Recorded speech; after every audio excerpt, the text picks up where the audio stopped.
이제 본격적으로 클래스라고 하는 거에 대해서 알아보도록 하겠습니다. 우리가 함수가 어떤 건지에 대한 내용을 앞에서 잠깐 정리를 했죠. 이제 클래스라고 하는 거 알아보도록 하겠습니다. 자, 우리가 자바라고 하는 지금 배우고 있는 이 프로그래밍 언어, 자, 프로그램을 만들 수 있게 해주는 일종의 언어라고 할 수 있죠. 그죠? 자, 일종의 우리가 어떻게 말을 해서 그거를 기록을 할 것이냐, 그리고 그거를 다시 컴퓨터가 알아먹을 수 있는 걸로 바꾸게 되는데, 일단 사람들이 알아먹을 수 있는, 자, 개발자라고 하는 사람들이 프로그램을 만들 때 이해하고 만들 수 있는, 자, 그거를 프로그래밍 언어라고 하는데, 이 자바라고 하는 프로그래밍 언어는 객체 지향 언어라고 불러요. 왜냐하면 지금 일반적인, 자, 자동차니 집이니 이런 사람이 이런 것들 전부 다 객체라고 보거든요. 객체는 오브젝트, 영어로 하면 오브젝트라고 합니다. 그래서 이 객체라고 생각할 수 있는 것들을 전부 하나하나 객체라고 보는 거예요. 그래서 이 객체라고 하는 것 중에 이제 사람을 예를 들면, 자, 사람이라고 하는 객체가 있으면 이 사람이 움직이는 동작을 함수로 만드는 겁니다. 그래서 자, 걷는 거, 그거를 walk라고 한다. 자, 그러면 자, 어떻게 돼요? 우리가 walk라고 하는 함수를 만들어 놨다면 함수를 실행하는 건 어떻게 해요? walk라고 하는 함수 이름을 넣고 그 다음에 소괄호를 붙이면 실행이 되겠죠. 그렇죠? 그리고 여기에 결과값이 없다라고 하면, 함수 상자에서 결과값이 나오지 않는다라고 하면 그 타입은 void라고 해요. 타입이 없다는 얘기죠.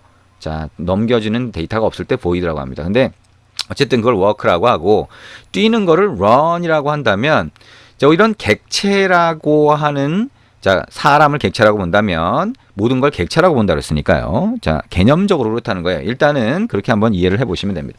그래서 그러면 work라고 하는 거하고 run이라고 하는 함수를 만들 수 있을 거예요. 어떤 함수? 사람이라고 하는 객체가 동작하는 걸 함수로 만든다라고 하는 거죠. 자, 그러면 사람이 걷는 경우가 있고 사람이 뛰는 경우가 있을 텐데, 근데 강아지도 만약에 객체라고 한다면 강아지도 걷고 강아지도 뛰는 게 있을 거 아니에요. 그렇죠? 근데 이 객체라고 하는 걷거나 뛰는 주체가 달라요. 그죠? 누가 걷고 뛰냐 라고 하는 게 사람이 걷고 뛰는 거고, 얘는 개가 걷고 뛰는 거예요. 강아지가 걷고 뛰는 거죠.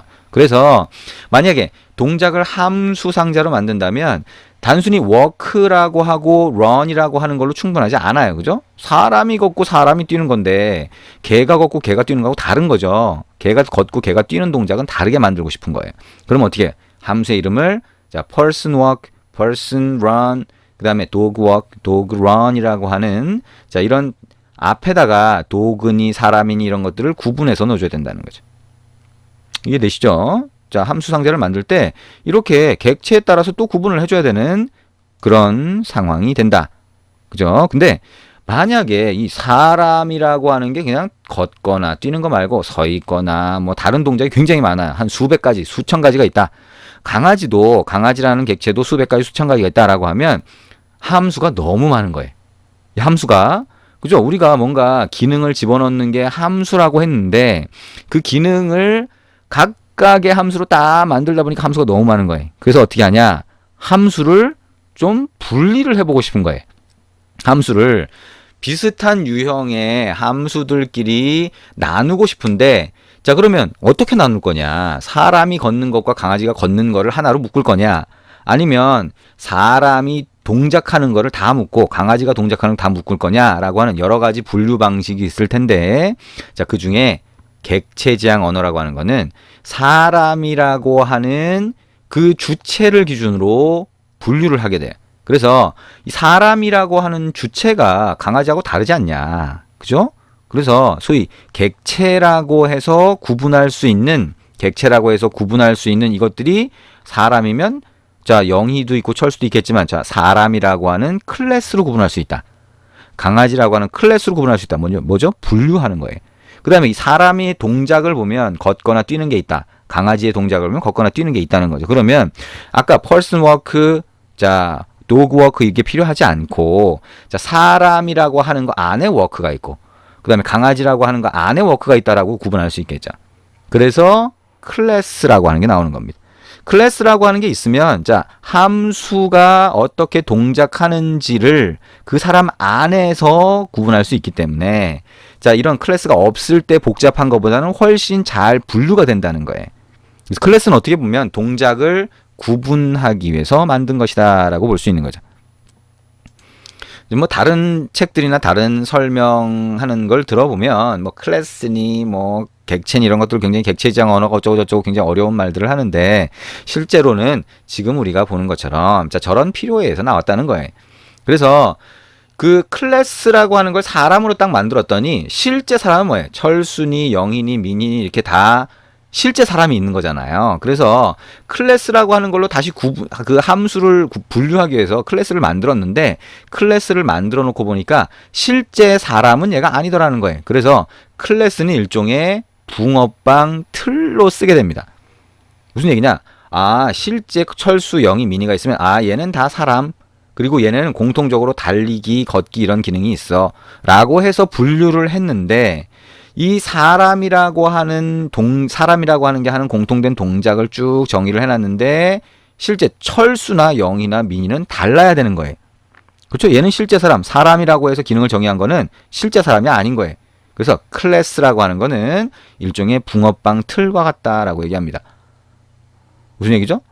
영희니, 민희니, 철순이 이런 것들은 붕어빵 틀에서 실제 밀가루 넣고 판 넣고 해가지고 붕어빵을 딱 만들어내야 철순이, 민이 실제 사람이 된다는 거예요.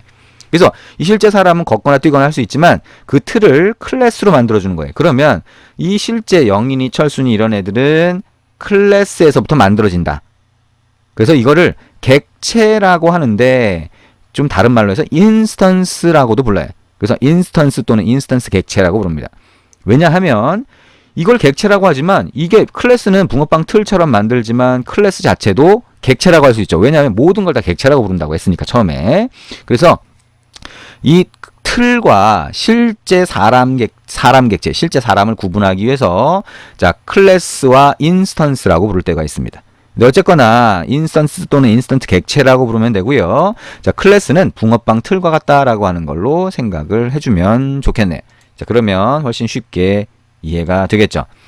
자, 그래서 자, 지금까지 좀 길게 설명을 했는데요. 자, 우리가 클래스는 왜 필요하다? 영희, 민희, 철수 같은 사람이 있고 강아지가 있는데 그 안에 함수들을 따로 분류해서 넣어놓으면 훨씬 구분하기 쉽다. 그래서 클래스를 만들었고요. 클래스를 만들었다 보니까 기능을 만들어서 넣는 거는 클래스에 넣어야 되는 거예요. 근데 실제 그게 영희, 민희, 철수가 조금씩 동작이 다를 수 있고 이름이 다를 수 있고 이렇게 된 거죠. 그래서 자, 그런 각각의 차이가 있는 게 실제 사람이더라. 그래서 클래스는 일종의 붕어빵 틀로 만들고 여기서 실제 사람을 만들어내게 그렇게 만들어주는 겁니다. 그래서 실제 사람을 만들어내는 단계 여기서 뭐가 쓰이냐? new라고 하는 연산자가 쓰이는 거예요. 우리 new라고 하는 연산자 이미 봤잖아요. 그죠?